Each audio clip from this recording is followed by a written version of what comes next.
Hoje vamos conversar com Daniel Munduruku. O Daniel é escritor e educador. Pertence à etnia indígena Munduruku. Nasceu em Belém, no Pará, em 1964. Graduado em Filosofia, fez mestrado e doutorado em Educação pela Universidade de São Paulo e pós-doutorado em Linguística pela Universidade Federal de São Carlos. É diretor-presidente do Instituto UCA, Casa dos Saberes Ancestrais. É autor de 54 obras, sendo a maioria classificada como literatura infanto-juvenil. O Daniel já recebeu vários prêmios no Brasil e no exterior. Prêmio Jabuti da Academia Brasileira de Letras, Prêmio Érico Vanucci Mendes da CNPq, Prêmio Tolerância pela Unesco. Com vocês, Daniel Munduruku. Então, Daniel, é muito bom estar aqui com você em Vermont, te conhecer pessoalmente. E vamos mundurucar então juntos hoje. Vamos, estamos aqui para isso. Um prazer também falar com você e com as pessoas que vão nos assistir, não é? Muito bom. Daniel, comece então falando pra gente sobre a origem do seu nome, sobre o seu povo.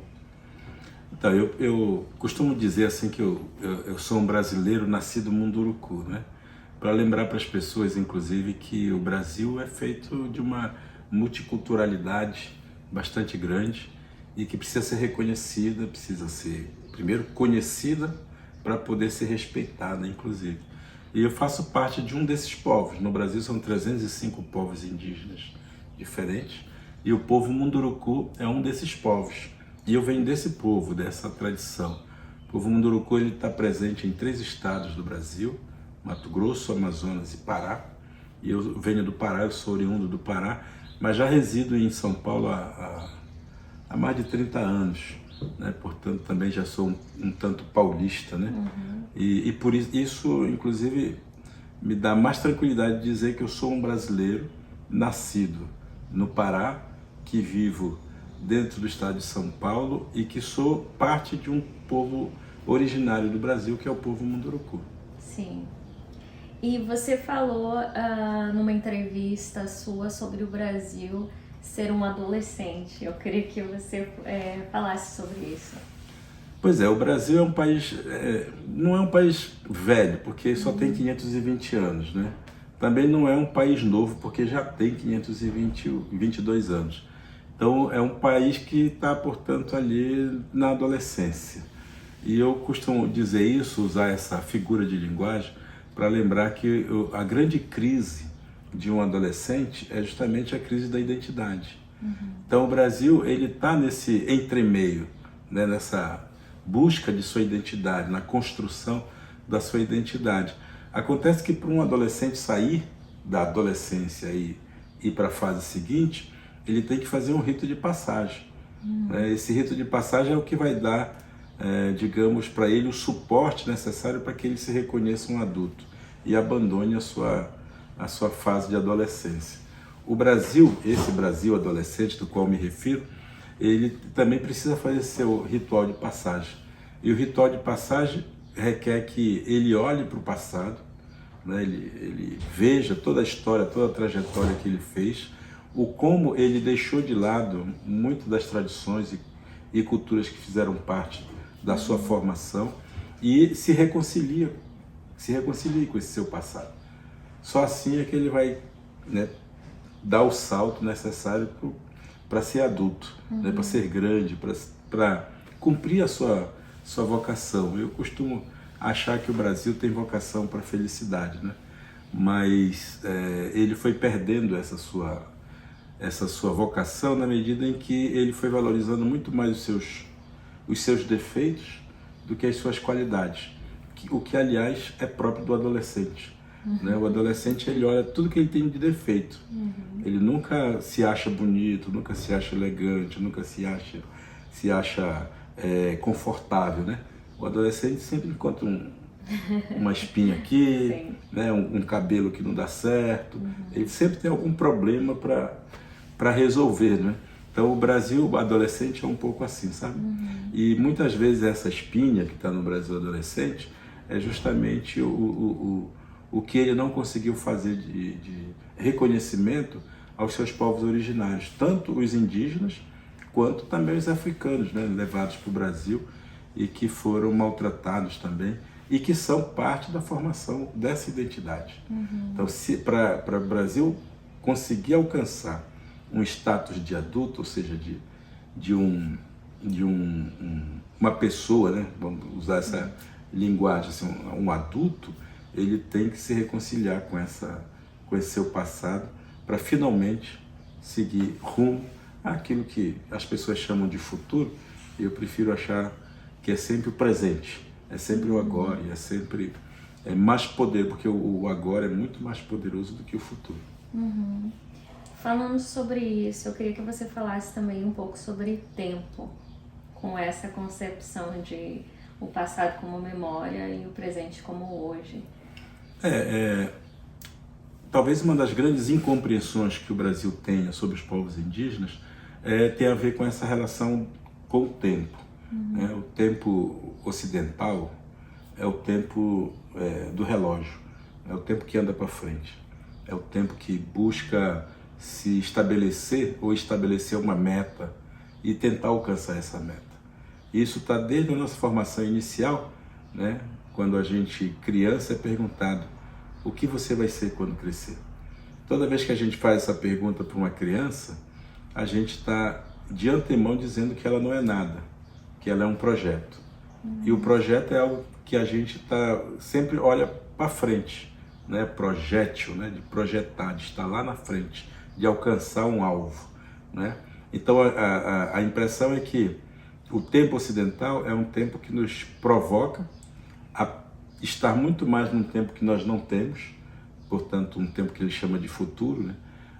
O tempo do relógio, porque é o tempo da produção, o tempo da riqueza, o tempo do acúmulo, o tempo da disputa, o tempo do merecimento, né? O tempo de correr atrás do tempo, porque dizem por aqui que tempo é dinheiro. E as pessoas estão o tempo inteiro correndo atrás desse tempo. Então elas são pessoas egoístas. A gente é educado por egoísmo.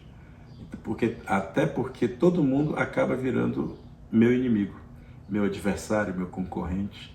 E nessa sociedade que tem concorrência, a gente quer mais destruir para a gente chegar lá no topo. O tempo indígena, ele é o tempo da natureza. E a natureza, ela não corre para frente, a natureza corre para trás. Não no sentido de voltar ao passado, mas no sentido de buscar nas estações anteriores energia, força, sentido para ela se projetar para frente. Então o tempo da natureza, ele é cíclico, porque ele é sistêmico, ele não existe sozinho, né? Uma árvore, ela não existe sozinha. Uma árvore, ela está num sistema, ela precisa da minhoca, ela precisa do chão, ela precisa da chuva, ela precisa dos pássaros para poder levar a semente para outro canto, e os pássaros precisam dela, né? Os outros animais, enfim, é sempre um conjunto, é sempre um coletivo. E os povos indígenas sempre se acharam parte da natureza, ou seja, a gente não está desvinculado da natureza, por isso todo o nosso tempo, toda a nossa dimensão do tempo é vista como a necessidade de a gente retornar à nossa memória, né? E aí retornar ao passado, porque o passado, ele nos lembra quem nós somos, de onde viemos e o que a gente faz nesse mundo, né? Se preocupa muito menos em saber para onde é que nós vamos, porque o para onde que nós vamos é uma hipótese, sempre. Portanto, um povo que não tem uma necessidade de pensar no futuro, né? De estar o tempo inteiro focado no que vai ser, ou quando vai ser, um dia eu vou ser feliz e tudo mais, não. O povo que vive o presente se sabe feliz, se sabe realizar. Então não precisa buscar paraíso nenhum, não precisa buscar céu nenhum, né? Porque a nossa existência, ela se dá e ela se resolve aqui e agora, nesse instante. Então os povos indígenas foram criando sociedades também assim sistêmicas, ou seja, o coletivo é mais importante que o individual. por isso não existem pessoas com fome, não existem crianças abandonadas, não existem velhos maltratados, porque é uma sociedade que não está preocupada com a produção das pessoas, está preocupada mais na manutenção das pessoas. Então essa é a realidade que choca frontalmente com essa visão capitalista do tempo como utilidade, né? Você tem que produzir milhões de coisas. O indígena, ele vive o tempo, ele vive o tempo. O ocidental, ele corre do tempo, ele foge do tempo, né? Ou ele tenta capturar um tempo que ele não tem. O tempo que ele tem, ele na verdade não utiliza, porque ele está mais preocupado com o tempo que há de vir. E aí isso é só uma ilusão, né? Tudo vira uma ilusão assim para o ocidental, e ele transforma a ilusão inclusive em filmes, em ficção, em produto, e levando cada vez mais a gente a achar que tem um outro mundo possível para a gente construir, né? Para a gente viver, não para construir, para viver.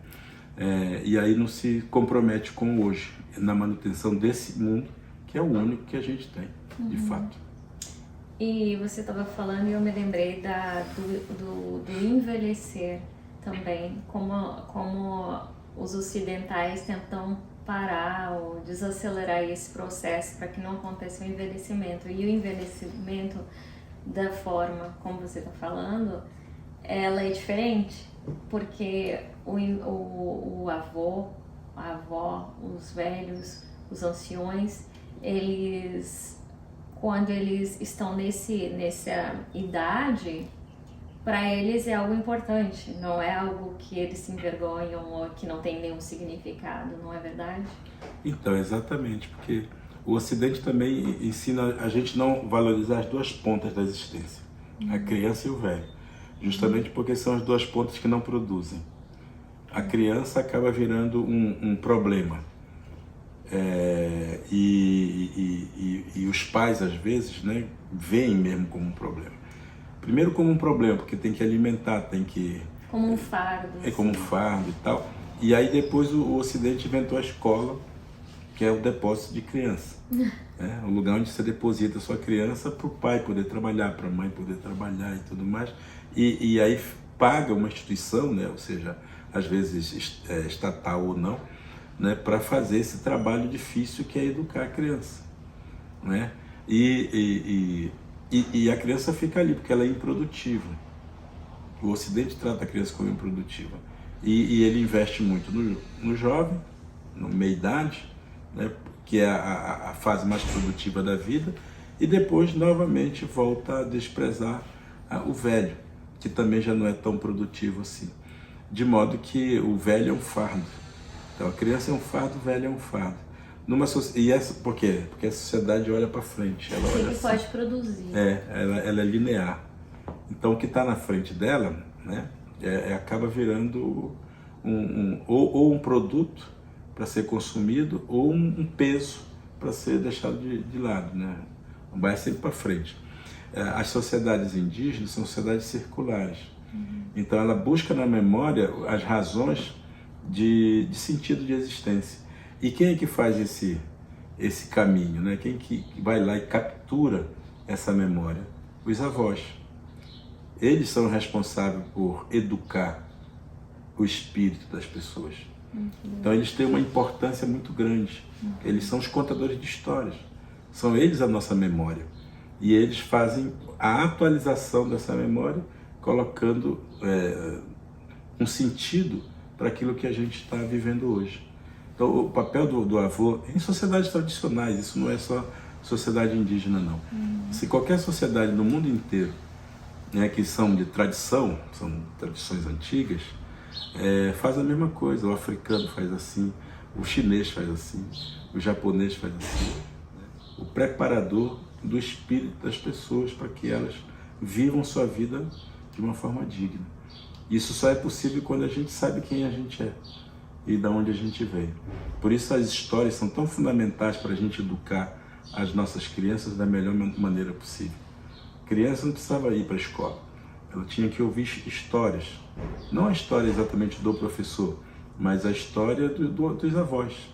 Né? Então voltaríamos a fazer esse caminho que a humanidade tem feito ao longo do tempo, que é justamente de pela oralidade, pela transmissão oral, a gente ir colocando as novas gerações no contexto do dia, contexto do agora, do hoje, do presente como um presente, né?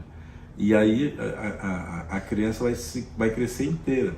Eu costumo, só para encerrar, eu falo demais, você já percebeu, mas eu costumo lembrar sempre também usando uma figura de comparação, é como a estação do ano. A estação do ano são 4 estações no ano. São 4 as fases de vida que nós temos: criança, adolescência, adulto e velho. Se a gente imaginar que cada uma dessas equivale a uma estação do ano, e a gente pensar que agora, aqui nós estamos vivendo o verão, ele não está preocupado em se tornar a estação seguinte e não está com saudade da estação que passou. O verão precisa ser verão plenamente, porque a natureza precisa desse tempo, desse clima, né, desse sol, né, da terra ficar mais seca. Precisa. Mas na hora certa, ele vai deixar de ser verão e vai virar outono, né? E o outono não está com vontade de ser verão, não está com vontade de ser primavera, sei lá. Não está a fim de passar para outra estação. Ele tem que viver como outono, aquele tempo necessário, porque a natureza precisa desse. A mesma coisa, não se pode querer que uma criança seja outra coisa a não ser criança. Porque se a gente nega a infância para a criança, isso vai fazer falta quando ela se tornar adulta. Porque a infância vai morar nas outras estações. O outono está dentro do verão, ou da outra estação que seja. Está dentro, uma estação está dentro da outra, mas nenhuma está querendo se tornar outra. Então, a mesma coisa, o adolescente traz dentro de si a criança, mas ele não precisa ser criança.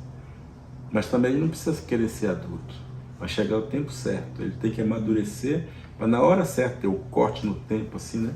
O rito de passagem, para ele virar o adulto. Porque a gente precisa de um adulto equilibrado. E só é possível ser um adulto equilibrado quando você viveu a sua infância e a sua adolescência, plenamente. E aí você vai ser um adulto pleno, equilibrado. E por que é importante? Porque é esse adulto, nas tradições antigas, que educa o corpo da criança. O papel do adulto é fazer com que as crianças sejam plenamente crianças. Porque depois, se tudo der certo, esse adulto vai virar avô. E esse avô, depois, tendo ouvido todas as histórias que ouviu, tendo sido plenamente adulto, vai se tornar um avô que vai ser o contador de história. Portanto, ele vai fazer esse movimento da circularidade, de novo. E é a última estação. Depois disso, o avô vira terra, vira natureza de novo. E começa tudo de novo. É simples assim. A vida não é complicada, a vida é simples. A gente é que acaba complicando. Muito bonita essa...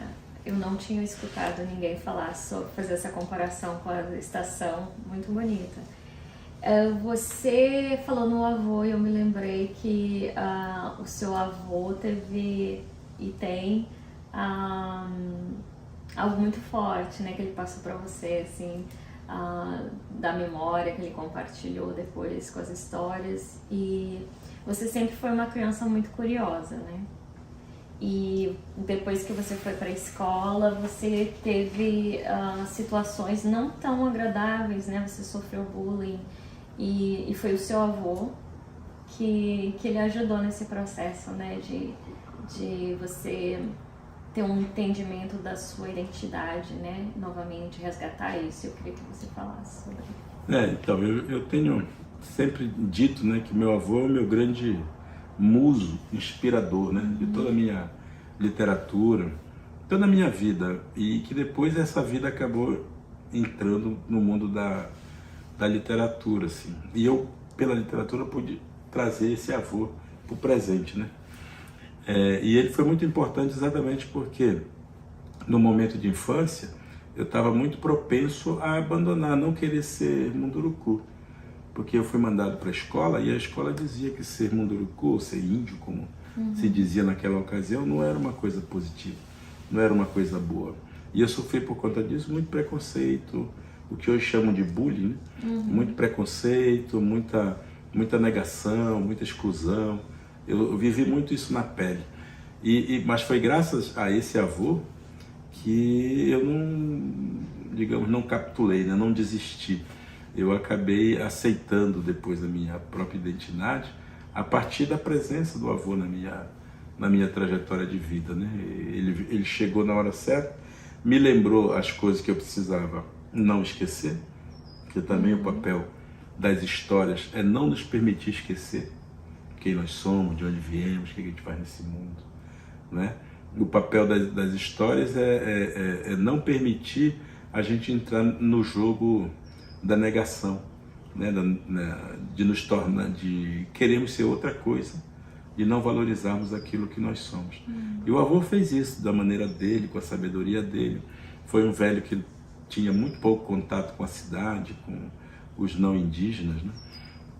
E ele trazia uma sabedoria que era dele, e que era dele porque ele tinha ouvido do avô dele, do pai dele, dos antepassados dele. Então, na verdade, o que eu fiz naquele momento, ou o que ele fez, foi exatamente cumprir o seu papel de avô, né? Que era justamente formar o nosso espírito, formar a nossa alma. E eu me sinto assim muito privilegiado, né? Por hoje poder trazer esse avô e contar desse avô para as pessoas, porque justamente sem ele provavelmente eu não estaria aqui hoje conversando com você. Seria talvez mão de obra em algum canto, né? Teria sido talvez um professor meia boca por aí, teria sido um gráfico offset, porque foi o que eu me formei para ser, né? No meu ensino fundamental. Estava tudo certo para eu me tornar mais um parafuso, mais um apertador de parafuso na engrenagem do sistema, né? Mas esse avô, ele mudou um pouco essa história e me colocou numa outra frente. E num dos seus livros você escreve sobre ele, né? Exato. Eu tenho um livro que chama Meu Vô Apolinário, Mergulho no Rio de Minha Memória, que é justamente onde eu conto onde se deu esse encontro, né, meu com ele, porque sendo ele um velho, um avô já muito famoso, ele tinha uma vida que era basicamente de cuidar das pessoas, né? Ele era um grande curandeiro e tudo mais, e ele não tinha muito contato comigo, com as crianças e tal, mas num determinado momento, talvez ele pressentindo aquilo que estava acontecendo, né? Ele chegou junto e se apresentou. E nesse livro eu conto como é que se deu esse encontro, como é que ele foi me ensinando meus outros primos e irmãos, e como foi muito instrutivo. Eu vivi com meu avô, assim, muito proximamente, durante uns 3 anos apenas.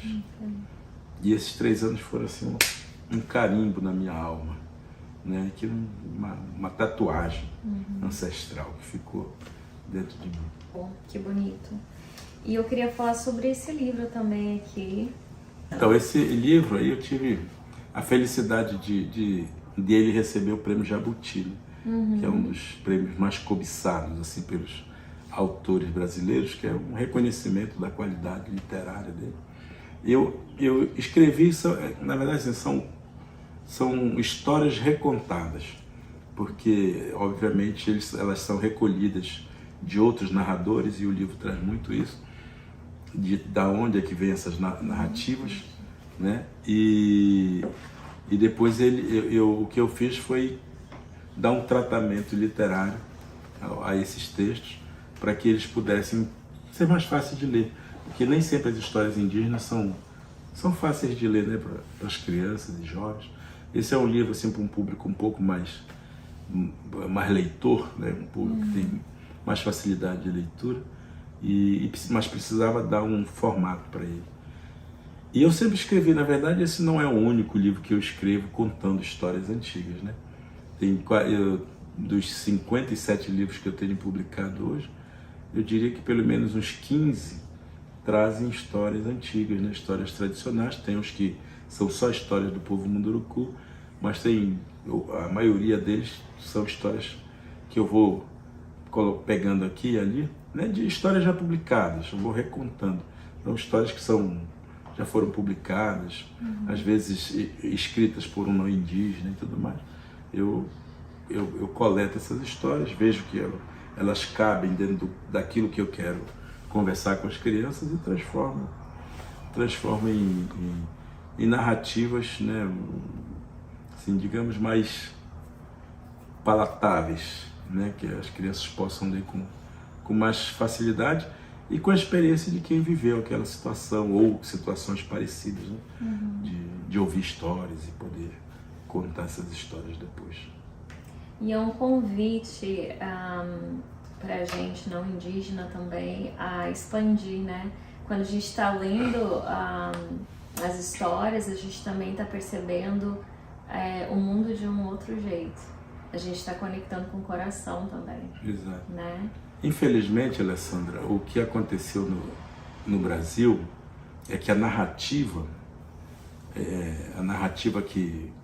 hegemônica, a narrativa que prevaleceu, que venceu, é a história do colonizador, né? E o colonizador, ele sempre vai, ou vencedor, se preferir, vai sempre contar a história do ponto de vista dele. É como dizem, né? Quem conta um conto aumenta um ponto. E no caso da história do Brasil, o contador de história dessa história do Brasil oficial foi justamente o colonizador.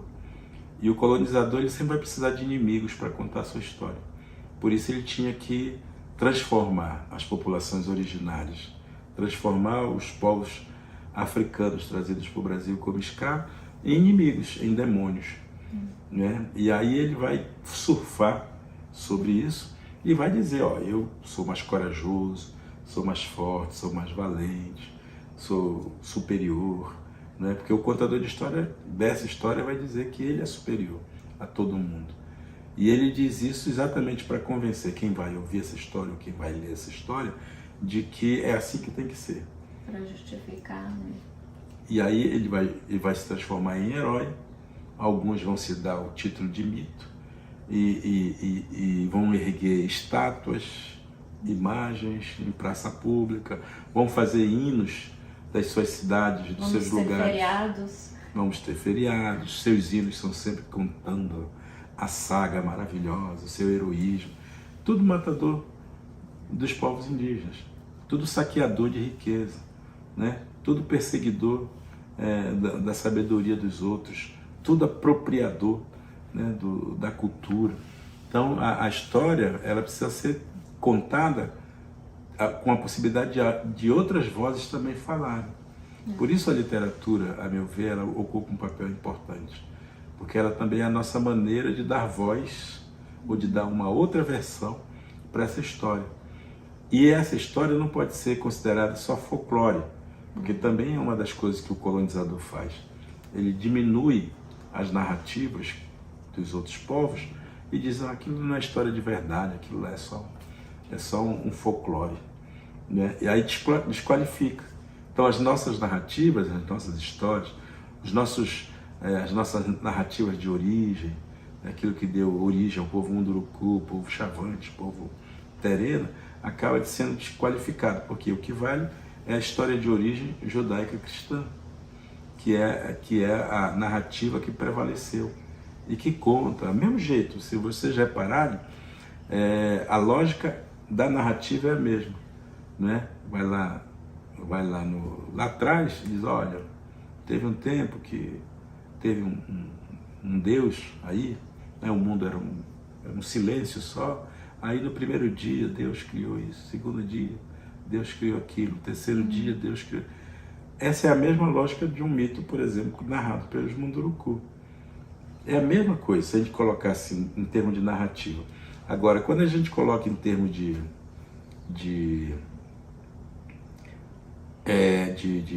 verdade ou mentira, o que vai prevalecer é essa história contada e que leva as pessoas a serem convencidas de que foi daquela maneira que o mundo foi criado e não do jeito que o Munduruku contou, né? Então vai prevalecer aquela narrativa, essa narrativa judaico-cristã vai tomar conta do mundo, inteiro, né? Sobretudo ali na nossa região, no Brasil, aqui no Ocidente em geral, né? Vai tomar conta disso, a gente vai acabar sendo educado com a ideia de que existe um Deus Criador que é o mesmo para todo mundo. E quem não acredita nisso vai sofrer, vai ser perseguido, vai ser maltratado, porque afinal de contas, Deus favorece quem comete violência e tal, porque ele tem que prevalecer. Então tudo isso são narrativas, e é preciso ficar claro, isso não tem nada a ver com o sentimento religioso das pessoas, né? São narrativas que um povo impõe sobre o outro, e essas imposições é que vão fazer depois o caminho da sociedade. Então toda a nossa sociedade ocidental, baseada nesse mito, ela vai se transformar nisso que nós somos hoje, uma sociedade que olha e que se baseou exatamente nisso, na ideia do quê?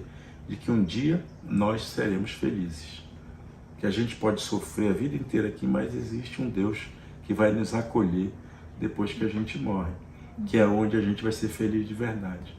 Então, os que podem muito, que são milionários, que são ricos, que podem ver uma vida muito boa, tudo bem, beleza, não tem problema nenhum. E aqueles que são muito pobres, que não têm condições, também está beleza, porque o destino é o mesmo para todos eles, né? Enquanto isso, obviamente, a gente sabe que não é assim, né? Que as coisas se organizam, né? Isso é só um discurso, é só uma narrativa. Então, é bom ter muito cuidado com isso para a gente, porque isso gera justamente essas relações conflituosas, né? De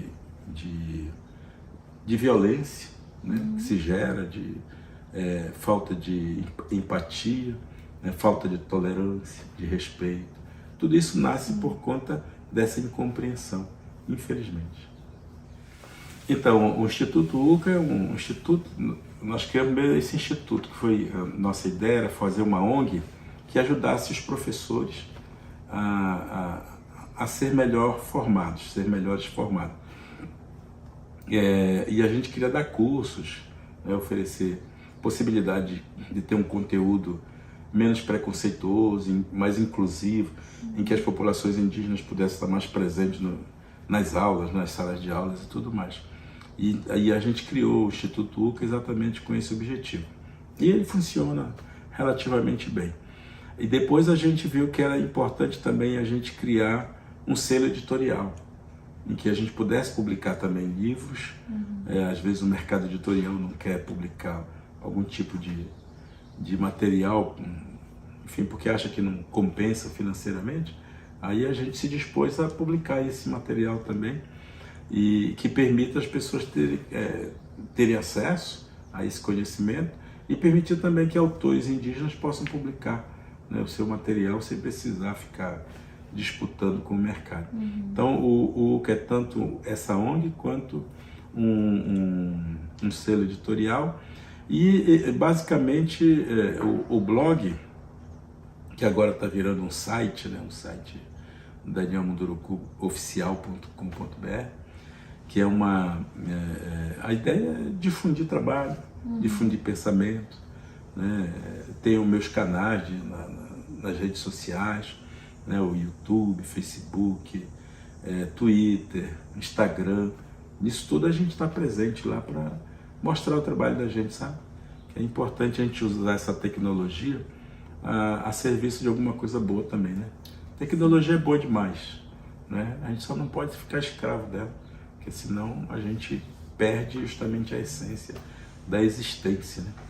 E a essência é diversão. Às vezes somos invisíveis pela magia da existência e às vezes somos invisibilizados pela ganância de alguns, pela cegueira de outros, pela maldade de certos olhares treinados para nos manter longe da história. Profundo isso, né? É lindo, muito profundo, e acho que tem tudo a ver com isso que você está falando. Não, exatamente. A história em geral tem sido muito cruel com os povos indígenas. E isso não é à toa, né? Isso tem um objetivo. Seja para poder conquistar os territórios indígenas, que são territórios normalmente muito cheios de de riquezas, sejam riquezas minerais, sejam riquezas medicinais, né, que tem muito a ver com o desejo da indústria farmacêutica, né, seja por conta mesmo do mercado imobiliário, especulativo, etc. E tal. Então existe uma preocupação dessa gente toda de criar um discurso contrário aos povos indígenas. E esse discurso, ele faz questão de nos apresentar para a sociedade brasileira como se nós fôssemos o inimigo, não é? Porque ele fazendo isso, criando o discurso, ele meio que justifica a invasão, justifica a perseguição, os maltratos, a falta de política de assistência. Então, esse discurso bem elaborado, né, do tipo assim, o índio não trabalha, o índio é preguiçoso, o índio é selvagem, o índio tem muita terra e não sabe o que fazer com ela. Esse tipo de discurso, que é um discurso absolutamente ideológico, ele acaba desqualificando a nossa existência. Porque também a sociedade não consegue entender que nós somos natureza e que a gente precisa de terra para viver. E não só nós, todos nós somos natureza. A gente esquece muito disso. Mas os povos indígenas estão ali ainda para tentar manter minimamente a sua cultura, seu modo de vida, e para isso precisa de território, portanto precisa de política pública, né? Precisa de visibilidade, né? Precisa de ter cuidado com essas populações. E cabe ao Estado brasileiro fazer isso. Por isso o Estado é tão importante. E é por isso que as pessoas querem acabar com o Estado, né? Porque sem o Estado, tudo vale. No caso do Brasil, o Estado brasileiro, ele é fundamental para garantir os direitos daqueles que são menos prevalecidos, né? E daqueles que são mais pobres ou que têm menos recursos, né? Essas políticas públicas, elas servem exatamente para dar proteção para a vida das pessoas. E no caso dos povos indígenas, a proteção significa terra, significa tratamento de saúde, significa uma educação diferenciada que leve em consideração as nossas próprias pedagogias, tem a ver com a nossa necessidade de estarmos na sociedade, mas sem necessariamente abrirmos mão de sermos quem nós somos. Se a gente consegue um Estado que faça isso, a gente consegue, digamos, o próprio paraíso que a gente busca. Que é o que eu acho, retomando só a ideia anterior, que o Brasil ele tem esse potencial, ele tem essa capacidade. Acontece que, infelizmente, muitas vezes a narrativa econômica ela é tão forte, tão poderosa, que acaba convencendo a sociedade, acaba convencendo os empresários, acaba convencendo o sistema como um todo de que da terra para índio é um atraso para o Brasil, né? E ao contrário, né, do que esse mundo vai mais precisar naquilo que eles chamam de futuro. Vão precisar de água, vão precisar de chão, vão precisar de árvore, vão precisar de ar puro, né? E quem é que preserva tudo isso? As populações indígenas. Ou seja, o futuro é ancestral. O futuro tem muito a ver com a nossa ancestralidade, sabe? É essa ideia da circularidade. O futuro ele só vai ter sentido se a gente começar a cultivar o nosso passado. Porque no passado está a explicação do que nós podemos fazer, de como podemos atuar nesse mundo sem destruir esse ano, porque no final das contas, e você sabe disso, nós vamos morrer. Todos nós vamos morrer. E é por ilusão achar que qualquer dinheiro do mundo vai parar esse nosso destino, sabe? Não, mas meus filhos, meus netos, cada um se vira. Tem sido assim, a natureza tem mostrado que é assim, né?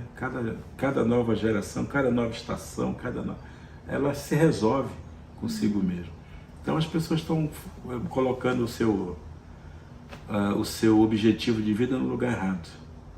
Nós temos que viver com dignidade, respeitando os outros, respeitando todos os seres vivos, inclusive aqueles que não são humanos e que dão o equilíbrio para a gente, tá?